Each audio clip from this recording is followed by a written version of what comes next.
Alors, bonjour à tous et à toutes et bienvenue sur cette petite interview online. On les reprend pour la rentrée aussi.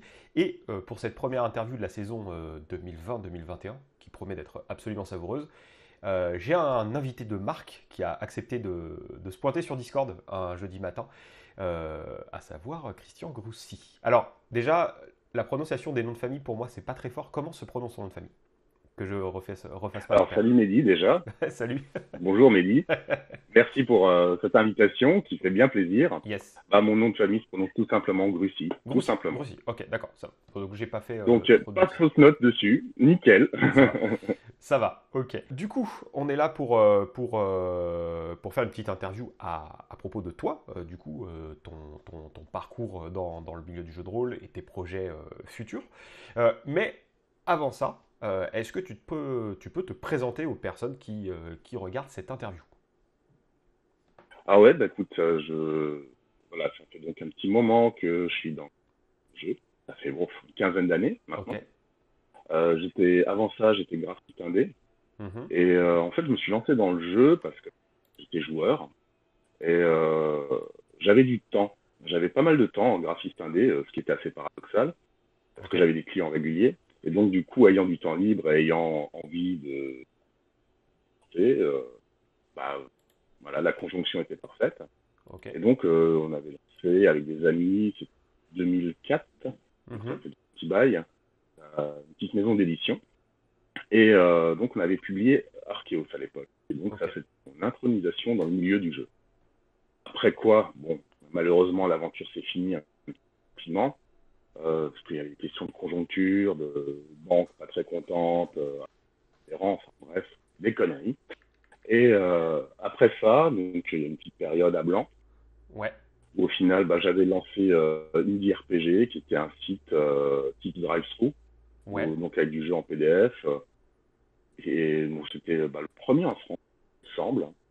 Mhm. Et on avait notamment bah, publié Wushu de Pierre Pradal, enfin publié, distribué plus exactement, puisque Ouais. c'était que vos quatrième distribution. Et Wushu, moi, qui avait super bien cartonné, c'est top, d'ailleurs, c'est un excellent jeu. Après, bah, suite à tout ça, donc suite au rachat du stock de l'édition qui restait par hasard à l'époque, donc du coup, on s'était rencontrés, on s'était dit, ah bah tiens, tu sais faire des trucs, moi j'ai une structure, etc. Et donc, on m'avait proposé de monter une société Ok. qui était sans détour. D'accord. Et donc je me dis, bah, banco, surtout que c'était pour l'appel de Toulouse, ce qui était vraiment cool, parce que j'étais vraiment fan de l'appel, Du coup, pour, genre avoir toute la collection, tout. ouais, pour préciser, c'était sur la V6 de l'appel de Cthulhu, du coup, que Sans Détour Alors avait. en fait, ouais, c'est ça. En fait, la V6, elle n'existait pas. C'est-à-dire D'accord. que du coup, bon, on avait lancé ça et dès qu'il y a eu la licence d'appel de Toulouse, et Mhm. comme la dernière édition française, c'était la 5.5 chez Descartes, qui Ouais, datait d'il y a plus de 10 ans, on, on a lancé en fait le chantier de la V6. d'accord. Donc du coup, bah, je me suis retrouvé auteur sur la V6 française. Ok. C'est-à-dire que plutôt que de faire une simple réédition, j'ai proposé en fait de partir sur un peu une mise à plat parce qu'il y avait pas mal de couches sédimentaires. Ok. Donc, j'avais commencé à bosser sur la V6 et c'est plutôt cool, plutôt Ok. bien. Et D'accord. même, ça reste une de mes fiertés de la V6, surtout l'accueil qu'elle a eu. Euh, je pense qu'elle a un petit peu marqué les esprits. Oui, Et c'est vrai. ça fait toujours super plaisir. Et donc, bon, après, donc, j'ai passé 12 ans chez Sans Détour et me voilà Ok. en face de toi En pour face de l'interview. moi, en train de faire une interview. Ok, donc tu nous as expliqué d'où est-ce que tu venais, ludiquement parlant, enfin en termes de travail et de travail éditorial. Du coup, tu as eu une période assez importante dans ta vie professionnelle, ton travail chez les éditions Sans Détour. Du coup, tu y es entré par le rachat du stock par Ludic Bazar et le fait que tu commençais à plancher sur l'appel de Cthulhu V6.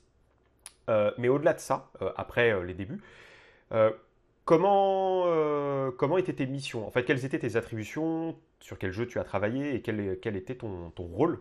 Ou quels étaient tes rôles au sein de cette société durant cette période? Alors, alors au départ, si tu veux, c'était vraiment couteau suisse. D'accord. C'est-à-dire que globalement, bah, enfin, déjà, je bossais chez moi, en Indé, D'accord. comme, donc, et je m'occupais donc de l'ensemble des gammes. On sortait, bah, il n'y en avait pas trop, il y avait l'appel de tout. D'accord.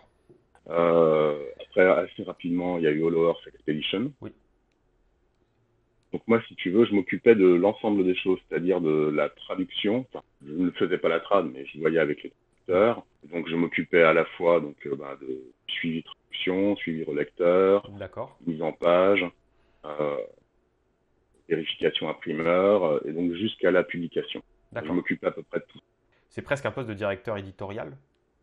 Enfin, plus ou Tout moins. à fait. Ouais, bah, Voilà, c'était, ben, moi, c'était de toute façon l'intitulé de mon contrat, c'est D'accord. directeur éditorial. D'accord. Voilà, et donc et artistique puisque aussi ben après je voyais avec les illustrateurs le choix des illustres, etc. En parallèle de l'appel de Cthulhu et à l'époque il y avait que Hollow Earth, il y a eu d'autres projets. Bah, il y avait eu la Brigade Chimérique Oui. qui nous avait été proposée. C'était une BD parue Mhm. chez La Talente Ouais. et donc ils nous avaient proposé l'adaptation en jeu. Mhm. Il y avait eu des Féales Ouais, les chroniques des Fées. collaboration avec Mathieu Gabory, Oui. ouais, en collaboration avec Mathieu Gabory et Nicolas Fructus. Bah, d'ailleurs, enfin, c'était assez marrant parce que ça a été, enfin marrant.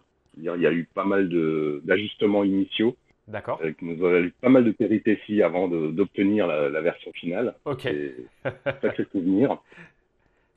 Il y a eu Bimbo qui était parti d'une connerie, une simple connerie, et puis enfin, délire d'un soir d'une convention, quoi. Et au final, le jeu a vu le jour. Et Ouais. Donc Grégory Priva, qui l'a écrit, ben, il a fait un super boulot. Ok. Et, Ah, c'est vrai que un c'était. excellent souvenir de collaboration Ok. avec Greg.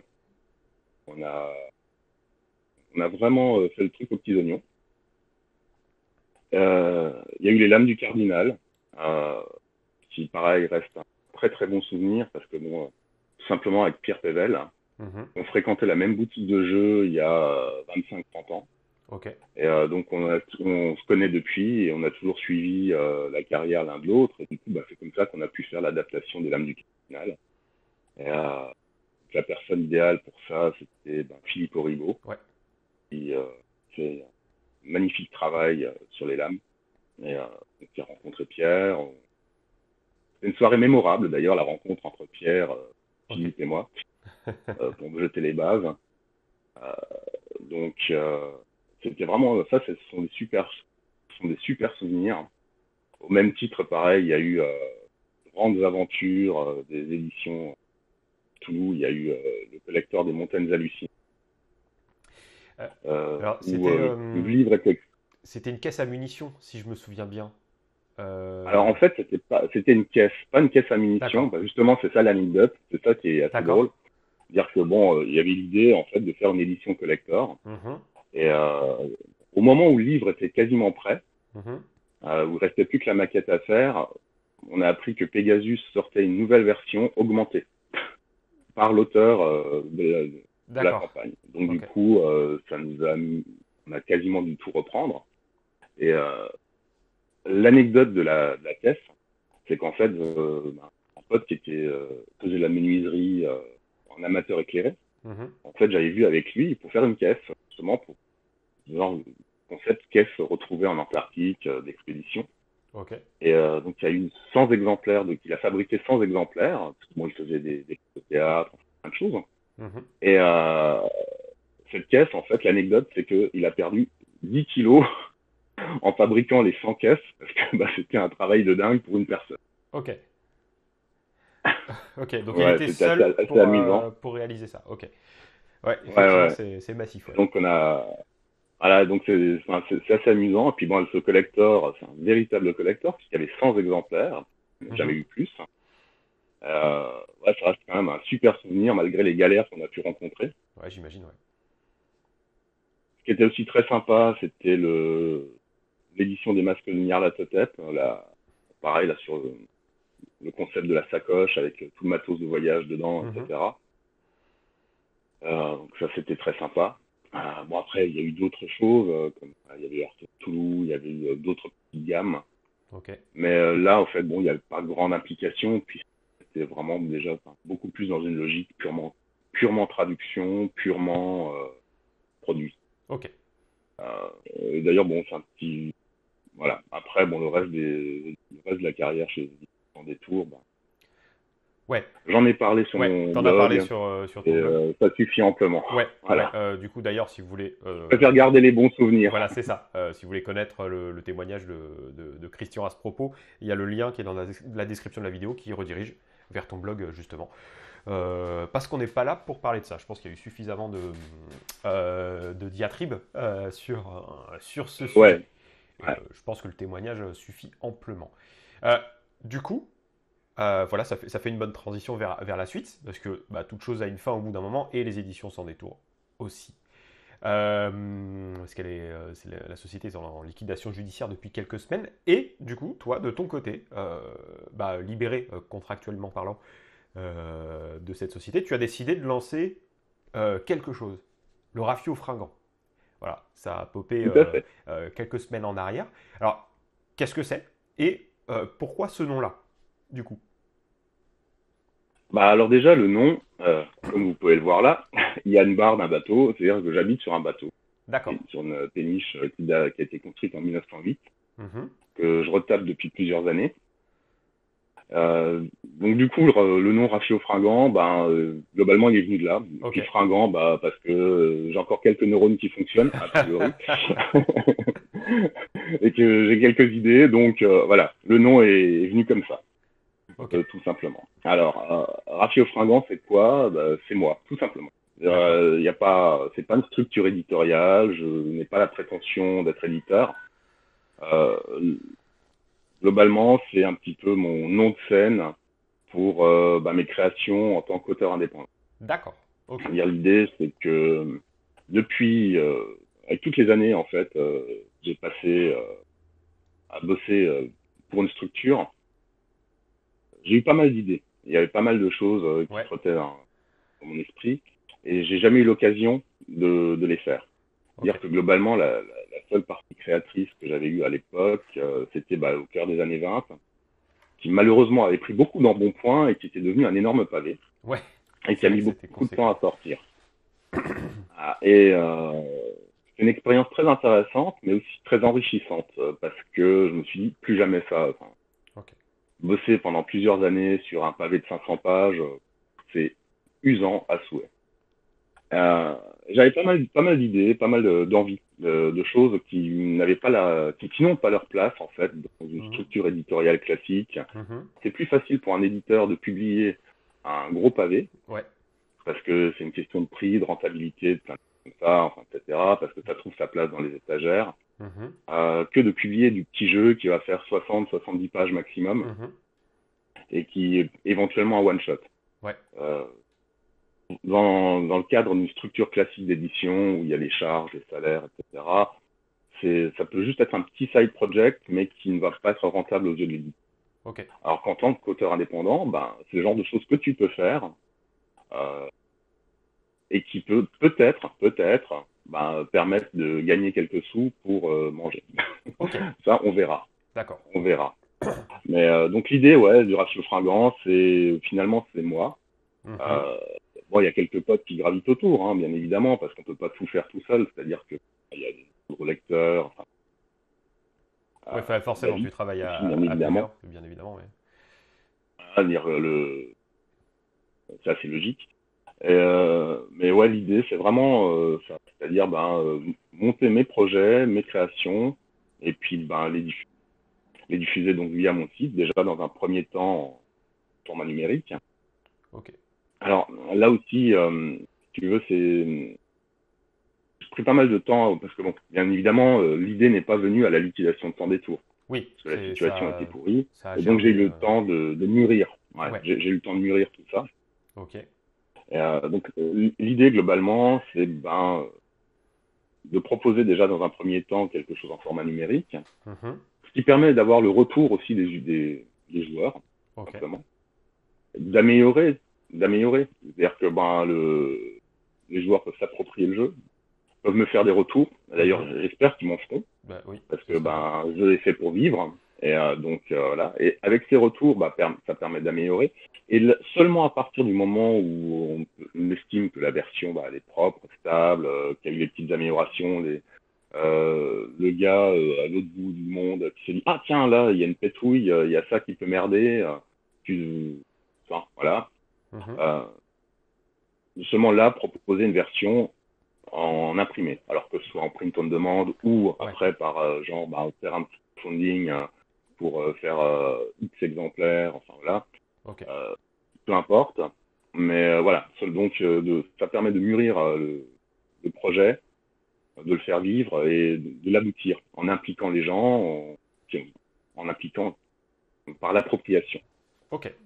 Bon, ça fait un bon topo Qui- sur le raffio fringant, sur qu'est-ce qu'il se cache derrière ce mot flamboyant. Donc il y a plusieurs projets qui sont sur le feu, mais qui sont déjà publiés en fait. Mhm. Euh, est-ce que tu peux parler un peu de ça, du coup, histoire de voir, d'avoir un petit aperçu?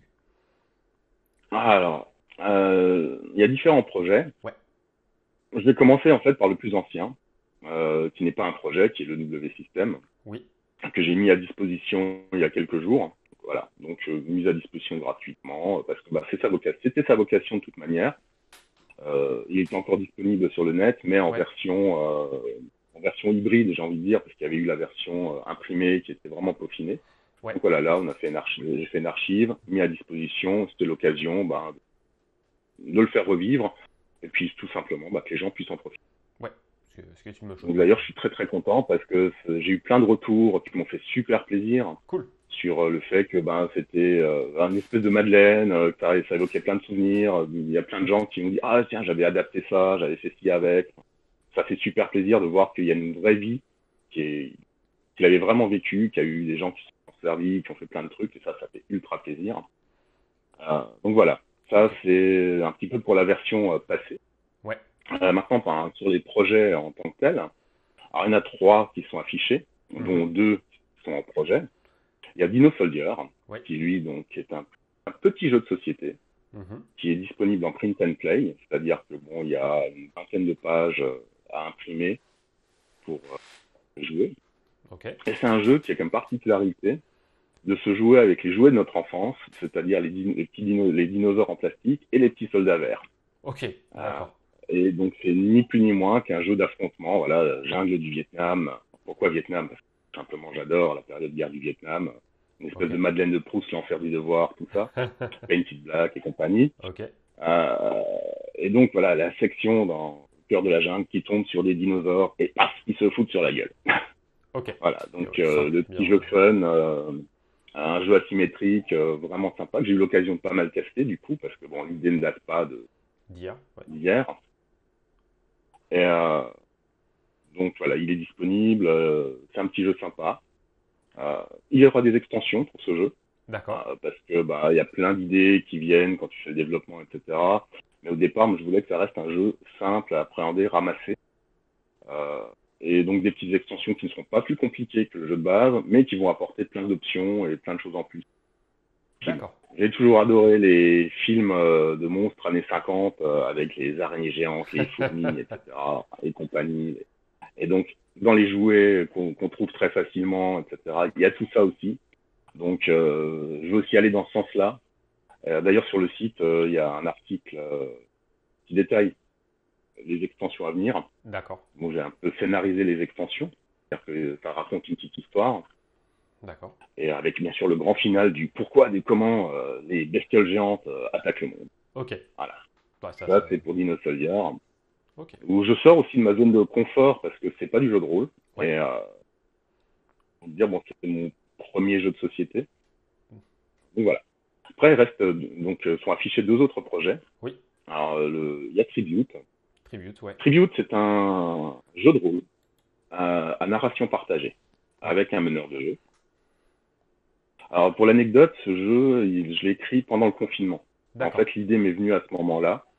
En fait, en voyant globalement les gens jouer sur différentes plateformes, enfin, etc., où les choses se sont réorganisées, et où il y avait ce côté, tiens, on fait des petites parties courtes via Skype, via Discord, etc., etc. Ouais, Ou à ou même la convention qui avait eu, la convention virtuelle la qui avait eu, cyberconf, ouais, etc. du coup. Ouais, Enfin, c'est ça. voilà, Cyberconf, merci. Ouais, C'est né un peu de tout ça et aussi du coup de l'envie de faire un jeu qui soit extrêmement facile à mettre en place, super facile à mettre en place, ultra rapide à mettre, avec les moyens du bord. C'est-à-dire les moyens du bord, je suis parti sur un jeu de cartes, un ok. jeu de 64 cartes.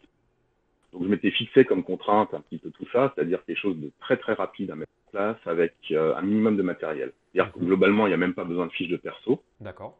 Il y a une fiche qui est fournie, hein, il y a 3 indications à mettre, c'est-à-dire qu'à moins d'avoir la mémoire d'un poisson rouge, il n'y a pas besoin de la fiche de perso. Ok.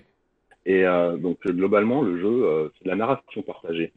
L'idée, c'est que chaque joueur choisit une couleur du jeu de cartes Mhm. et il va utiliser ça comme sa pioche et les figures comme une manière d'agir.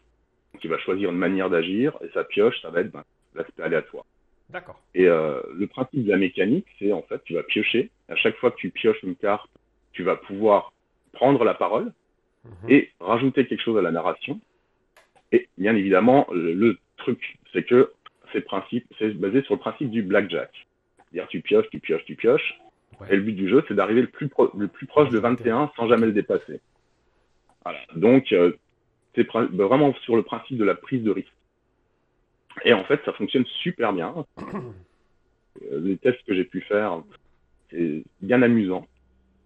Ok. Et c'est très intense, parce que du coup, comme en fait, tu ne cesses de manipuler les cartes en permanence, puisque l'histoire évolue Ouais, sans cesse. forcément. Du coup, chacun s'adapte, chacun rajoute des choses. Et du coup, la mécanique étant super présente, Mhm. ça donne des parties très très ramassées, assez courtes et très intenses.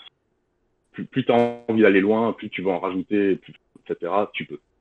Donc c'est une petite mécanique de jeu qui n'a pas réellement d'univers, parce que pareil, là je me suis D'accord. dit, on va plutôt que de caler un univers dessus, vu que c'est une mécanique qui permet de faire beaucoup de choses, en fait, il y a un petit outil de création d'univers et de Mhm. site qui permettent d'adapter super rapidement. Genre, tu as vu le film de Netflix qui Ouais. est sorti la veille, tu Ok. veux le faire jouer aux potes, Ok. tu prends quelques notes sur une fiche, donc il y aura une petite fiche structurée, tu prends les quelques notes qui vont bien, et 5 minutes de création de perso, et encore je suis large, Et puis, tu fais jouer. basta, quoi. Ok.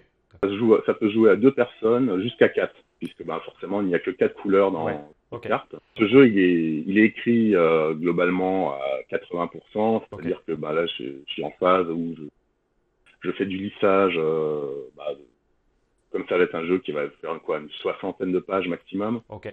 Donc D'accord. je fais pas mal de repasses, Ouais. euh, encore des petits exemples à écrire, des choses comme ça.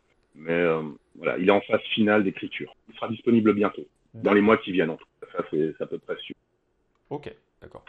Et après, donc il y a Arceus. Ouais. Arceus Adventure pour être précis. Ouais.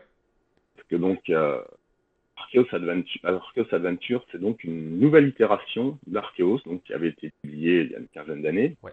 par moi-même entre autres, qui était un jeu donc d'aventure pulp à la Indiana Jones, qui était sorti sur une année en 4 volumes, et il y en a eu Ouais. un cinquième, un peu un spin-off. Mhm. Et donc c'était ça avait marqué son époque parce que c'était un format complètement hors norme. C'était full couleur, ce qui n'était pas la norme non plus à l'époque. Ouais. Et c'était du magazine trimestriel. Ok. Et tu avais les nouveaux épisodes de la campagne avec du nouveau background, etc., etc. Ok. Et donc ça avait vraiment très très bien marché. Et d'ailleurs, là, mon retour sur les réseaux en tant qu'individu, Mhm. en tant que moi et que Ratio Fringant, c'est vrai, on me reparle beaucoup d'Arc. Ok. Donc ça avait vraiment marqué les esprits et ça, pareil, ça fait super plaisir. Alors il n'était pas exempt de défauts, hein, le jeu, puisque somme toute c'était le premier jeu que je publiais, etc. Et j'avais eu pas mal de retours sur ça. Et très rapidement, après la fin de la publication, je commençais à réfléchir à une nouvelle version. Ok. Donc il y a une quinzaine d'années, j'avais posé les bases une nouvelle mécanique pour Arceus. Parce qu'au final, la mécanique, elle n'était pas super orientée, elle n'était pas très très optimisée pour le pulp. Ok. Ouais.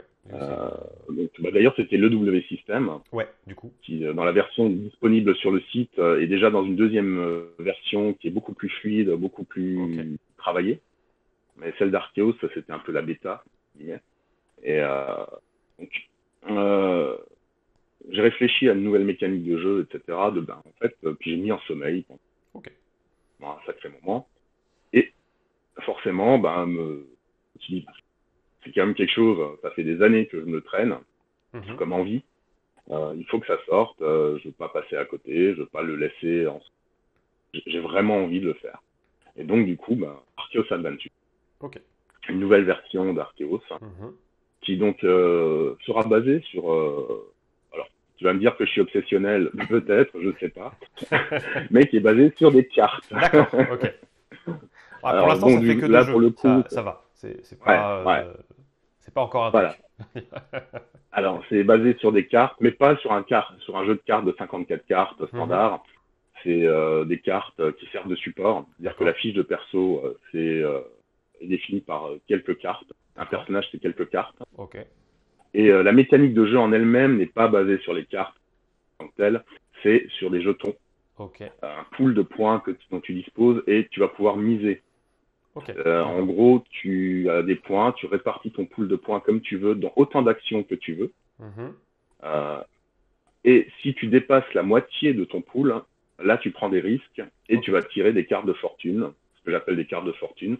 Et donc, parce que tu sors de ta zone de confort, tu prends des risques et là, soit tu réussis super bien, soit tu te Soit il y a une autre, bricole, quoi. soit rien se passe. Ok. Ok. Euh, mais donc, l'idée, c'est vraiment quelque chose au final où le joueur choisit vraiment ce qu'il fait. Alors, ça donne quelque chose de très très dynamique, Mhm. en sachant que le jeu, c'est un jeu qui est sur le principe du scene framing, c'est-à-dire que globalement, on lance une scène, on va jusqu'à sa résolution, et dans ce cadre de cette scène, en fait, il y a toute la mécanique qui fonctionne. On choisit le type de scène, si c'est de l'action, si c'est de l'interaction sociale, si c'est de la réflexion, etc. Donc tu as des bonus ou pas en fonction. Mhm. Le joueur peut aussi changer le type de scène en dépensant des points. Euh, c'est quelque chose qui est très dynamique. Les parties tests que j'avais faites avec les potes déjà à l'époque et encore là un peu récemment, c'est un système qui est super facile à appréhender et qui est très immersif. C'est vraiment très très immersif parce que tu manipules en permanence, tu t'investis à la fois physiquement en Oui. misant les jetons et du coup tu t'investis beaucoup plus dans la partie et ça marche. On a trouvé que ça fonctionnait très très bien. Alors c'est encore en stade de projet parce que Mhm. ouais j'en ai écrit plusieurs versions Ouais. en affinant à chaque fois, en Ok. simplifiant à chaque fois Ça va. et donc ouais, et puis c'est un petit peu le bébé. J'ai surtout pas envie de me louper. J'ai envie que le truc il soit petits oignons nickel parfait. Alors, pour les autres jeux aussi, hein, bien évidemment. Mais c'est vrai que celui-là, il y a un petit peu ce côté affectif Ouais. ouais, ça fait T'as, 15 ans que j'aimerais le sortir, donc ok. T'as forcément envie de voilà. le figoler un peu plus que d'ordinaire, quoi. Et Forcément. tout à fait. Et l'univers, ce sera toujours Arceus. D'accord. Ok. L'univers d'Arceus, donc les années 30, avec en face des joueurs qui jouent des bourlingueurs, des archéologues et compagnie. En face d'eux, les villes nazies qui sont à la recherche Forcément. d'artefacts C'est ça. surpuissants pour dominer le monde. C'est ça. Ouais, Et toi, tu es là pour les empêcher d'échapper. ok. Voilà, donc c'est à peu près ça. Ok. Dans les grandes lignes, Non, hein, ça, parce que oui, bien sûr. forcément ça va s'affiner, Ok. je vais mûrir tout ça. D'ailleurs, je vais commencer une série d'articles sur le blog, sur le développement d'Archeos. Ok. Là, je suis en train d'écrire un petit article justement sur ma rétrospective de ce qu'était Archeos et vers quoi je veux aller. Ok. Donc ça fait pas mal de projets, y compris en cours, des chantiers en cours. Mhm. Est-ce que tu as d'autres projets que ceux-là qui arrivent? Je suppose que oui. Ouais, il y en a d'autres. Alors dans les règles de Dino Soldier, j'annonce sur la dernière page des règles, j'annonce les projets. Et il y en a Ouais. un autre qui s'appelle Gasoline Outlaws, Ok. qui est un petit party game qui se joue avec des petites voitures. D'accord. Et alors j'en ai pas reparlé, je l'ai pas remis sur le site pour l'instant comme projet. D'accord. Parce que moi, j'ai un petit blocage. C'est-à-dire que c'est un jeu ultra simple Ouais. et j'ai un petit blocage sur l'écriture des règles. Parce que D'accord. à chaque fois que je m'y mets, merde, je bloque. Et non, D'accord. alors que c'est clair dans mon esprit, mais bon, voilà, dire que je me laisse le temps de le vivre. Ok. En gros, si tu veux, bah, l'idée, c'est un jeu de course avec des petites voitures Mhm. qui se veut fun, que j'espère qu'il sera fun. À D'accord. moins que ce soit un projet, peut-être que je laisse tomber si je vois que vraiment, ben, c'est le Mhm. bloc complet. Hein, Ouais, c'est du bloc complet, ouais, je me laisse cette effectivement. possibilité. C'est aussi ça, d'être assez libre, au Ouais. final, de faire les choses comme juste par soi-même. Ok. Euh, et bon, je souhaite aussi développer des choses pour Tribute, des choses pour Arceus. Ouais. Il y a les extensions Dino Soldier qui arrivent. Il y en a déjà 2 qui sont prêtes. Ouais. Ok. Bah, du coup, Donc, ça, ouais, ça fait je pas veux mal. faire vivre tout ça. Oh, ça fait déjà une Et puis bon, très bonne base. ouais, comme tu dis, ça fait pas mal. Ouais, ça Ça fait fait pas pas mal. mal de choses. C'est clair. Ok. Eh bien, on arrive sur la fin de cette interview. Est-ce que tu as une dernière chose à dire, un dernier mot, quelque chose à transmettre aux personnes qui nous regardent? Ben, en gros, ouais, je voudrais juste dire que je me lance dans l'aventure. Ok. Bon, ça fait des années, donc j'ai expérience éditoriale, tout ça, ok, ouais. Mais j'estime vraiment que je me lance dans l'aventure. Ok. Sincèrement, je sais pas si ce que je vais faire, ça va être au top ou pas. Je reste très humble sur tout ça parce Mhm. que je sais que forcément, bon, il y a des trucs qui vont plaire, d'autres qui vont moins plaire, des gens à qui ça va plaire et à d'autres moins, etc., etc. L'idée, c'est de faire de mon mieux, d'essayer de faire des projets de qualité. Ok. J'exclus pas aussi de bosser avec des potes pour faire des trucs sympas, hein, loin de là. C'est-à-dire que s'il y a il y a des projets qui vont se rajouter, il y a des choses qui vont se faire. Euh, mais ce que je voudrais éviter, c'est de tomber dans des travers éditoriaux que malheureusement je ne connais que trop bien. Ok. C'est-à-dire des gros pavés, des trucs à des prix inabordables, etc. Non.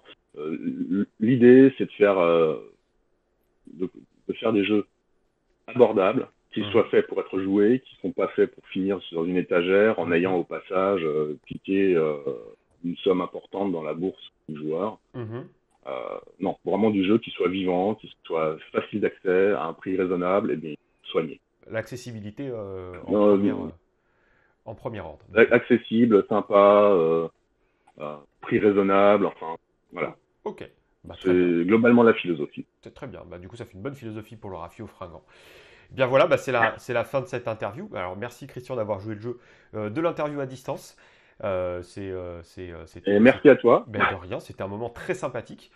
Du coup, si vous avez des informations complémentaires à demander, bah, il y a les descriptions qui sont, enfin les liens pardon, qui sont dans la description de la vidéo vers le blog, vers les fiches grog des jeux qui ont déjà été cités et qui sont bien sûr sur le grog. Et puis, bah, on se retrouve très vite sur les réseaux en vidéo ou en podcast. À la prochaine et à plus Christian. Ciao, merci à toi.